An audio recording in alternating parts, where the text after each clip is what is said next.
घर की औरत। कहते हैं ना, घर दीवारों से नहीं, उसके अंदर रहने वाले लोगों से बनता है। लेकिन क्या हो जब घर के लोग ऐसे हो? सारा दिन खाती रहती हो, सोती रहती हो, कोई काम नहीं है तुम्हारे पास। ऊपर से बहू के आ जाने के बाद तो तुम और निकम्मी हो गई हो। दिखावे के लिए हाथ में माला पकड़ ली है, बाकी कोई काम नहीं करती। अरे कैसी बात कर रहे हैं? अब तो बहू आ गई है, अब तो मेरी बेइज्जती करना बंद कर दीजिए। जैसे तैसे मेरी तो जिंदगी कट गई, गालियां खा खा कर। अरे उस बेचारी को तो छोड़ दीजिए। तभी बेटे के जोर जोर से चिल्लाने की आवाज आती है। कहा था ना तुमसे रिजाइन कर दो, क्यों नहीं किया? और ये पर्स लटका कर कहाँ निकली? चलो कमरे में, काम करो घर का। बहू बेटे की लड़ाई सुनकर सास ससुर बाहर आ जाते हैं। सामने खड़ी होती है नई नवेली बहू रीमा। देख लीजिए माँ जी, शादी से पहले तो मेरे माँ पापा के सामने कहा था कि शादी के बाद नौकरी करने देंगे, लेकिन अब क्या कह रहे हैं? तो तुम माँ जी को क्यों बोल रही है बहू? तब उसका मन रहा होगा, अब नहीं है। पर पिताजी, उसके मन से मेरा करियर तो नहीं चल सकता ना। ससुर को बहू की बात पर गुस्सा आ जाता है। वो बेटी की तरफ देखता है। पापा से जबान लड़ाती है, रुक। ये बोलकर वो पत्नी को खींचकर कमरे में ले जाता है और बंद कर देता है। ये सब देखकर सास दुखी हो जाती है। पति के जाने के बाद सास बेटी से कहती है, देख बेटा, अब जमाना कुछ और है। तेरे पिता ने घर में औरतों की कद्र नहीं की, लेकिन तू ऐसा ना बन। शहर की समझदार पढ़ी लिखी लड़की से शादी की है तूने, उसका ख्याल रखा कर, तमीज से पेश आया कर। जा, बहू को कमरे से बाहर ले आ। लेकिन बेटा नहीं मानता और बहू कमरे में सारा दिन बंद रहती है। शाम को बेटा बाहर जाता है कि सास चाय और बिस्कुट लेकर बहू के कमरे में जाती है। बहू बेटा ये ले, चाय पी ले। रो रो कर कैसी शक्ल बना ली है बेटा। माँ जी, ये कैसे लोग हैं? आप कैसे मैनेज कर रही हैं? ऐसे थोड़ी ना होता है माँ जी। घर की औरतों को तो पिताजी और ये इंसान समझते ही नहीं। क्या करूं बेटा, मैंने तो जैसे तैसे सह लिया, लेकिन तू ना सहना।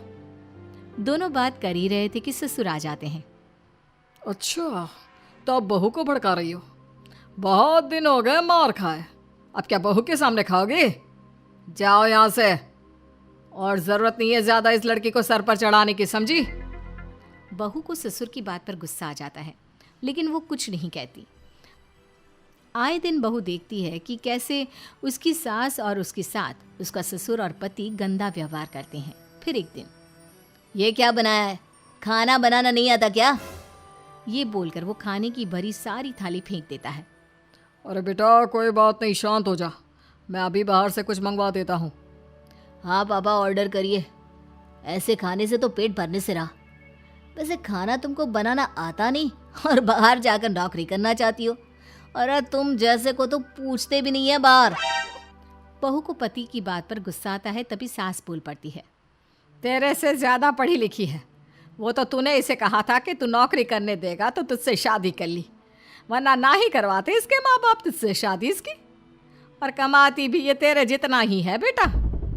बहू हैरान रह जाती है कि जो सास खुद के लिए एक बार भी खड़ी नहीं हुई, वो उसके लिए बेटे को भी भला बुरा सुना रही है। उसकी नज़र में सास की इज्जत और बढ़ जाती है।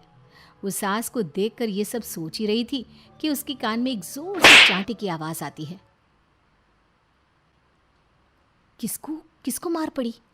वो देख ही रही होती है कि उसकी नज़र ज़मीन पर बैठी सास पर पड़ती है। अभी तो धीरे से मारा, फिर जुबान खोली ना तो ऐसा मारूंगा कि कान के पर्दे फट जाएंगे। सास रो रही थी। बेटा और पति वहां से चले जाते हैं। पिताजी अच्छा किया माँ को जोर का चांटा लगाकर, आगे से जबान खोलने से पहले 4 बार सोचेंगी। बड़ी आई। दोनों हंसते हुए वहां से निकल जाते हैं। बहू सास को उठाती है और पानी देती है। मैंने ये दिन रोज देखे हैं बहू, लेकिन तू नहीं सहना। तू अपना जीवन अपने अनुसार जीना। शादी के वक्त मैंने तेरी माँ से बात करने की कोशिश की थी, उन्हें बताया था, लेकिन वो नहीं मानी। बहू सास को पकड़कर रोने लगती है। वो इसलिए नहीं मानी क्योंकि वो मेरी सगी माँ नहीं है। माँ जी, जिस तरह से आप मेरे लिए खड़ी हुई है ना, मेरी माँ भी नहीं हुई। बेटा मैं तेरा भला चाहती हूँ। तू नौकरी इस घर में रहकर तो नहीं कर पाएगी, एक काम कर, इस घर से चली जा, पैसे कमा और खुश रह। माँ जी, हो सकता है कल तक मैं आपके इस फैसले को मान जाती, लेकिन आज नहीं। माँ जी, आप यहाँ इस नर्क को झेले और मैं आपको छोड़कर चली जाऊं? नहीं, कभी नहीं।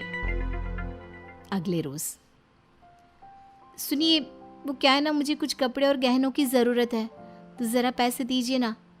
अब आप घर के मर्द हो तो पैसे तो आपसे ही मांगूंगे ना। बुरा तो नहीं लग रहा ना आपको? नहीं नहीं, बुरा क्यों लगेगा, ये लो कार्ड, कर लेना शॉपिंग। अगले रोज, बिजली का बिल आया है 10,000 का, भर दीजिएगा। इतना बिल कैसे आ गया? बेटा वो क्या है ना, सारा दिन बहू घर में रहती है तो कमरे में एसी और टीवी चलता रहता है। अब कम से कम बाहर जाए तो 4 पैसे कमा कर लाए, लेकिन हम लोगों को थोड़ी ना औरत की कमाई खानी है, वो तो मर्द ही करता है ना। पति पर्स देखता है और फिर हाँ माँ, ठीक बोल रही हो, खैर चलता हूँ, ऑफिस का वक्त हो गया है। पति ऑफिस से पिता को फोन करता है। पापा, घर के खर्चे तो बढ़ते ही जा रहे हैं, ऊपर से महंगाई आप देख रहे हैं। मैं सोच रहा हूँ क्यों ना मीना को नौकरी के लिए हाँ कर दूँ, 4 पैसे ही लाएगी ना घर में। वो तो तू ठीक बोल रहा है, लेकिन ये औरत की जात, कल को 4 पैसे कमाने लगे तो यह नहीं कि सर पर चढ़कर नाचे। हाँ पिताजी, बात तो सही है, वो तो आप हैं जो माँ को मुट्ठी में रखा है, वरना मेरी वाली तो। खैर, सोचते इस बारे में। शाम को पूरा परिवार साथ बैठा होता है। वो कल पनीर की सब्जी बनानी है तो थोड़े पैसे देकर जाना। और हाँ, कीर्तन भी रखा है संडे को, उसके लिए सामान की लिस्ट बना दी है, ले आना। पापा को दे दो, वो ले आएंगे। अरे पापा कहाँ से ले आएंगे, मेरे पास नहीं है पैसे वैसे। लो, पैसे ही नहीं है? मेरे पापा की जेब तो हमेशा नोटों से भरी रहती है। बेटा, लक्ष्मी को जो पूजता है ना, उसके पास लक्ष्मी रहती है। जो घर की औरतों को मारे पीटे, वो भला कैसे लक्ष्मी का लाभ ले सकता है? वाह वाह, क्या बात है, तो जबान खुल रही है तुम्हारी। लगता है भूल गई पुरानी मार और डांट, क्या? हाँ माँ जी, शांत हो जाइए, मैं नहीं देख सकती आपको मार खाता, और फिर हो सकता है कि मैं आपको बचाने आऊँ तो ये भी मुझे मारे।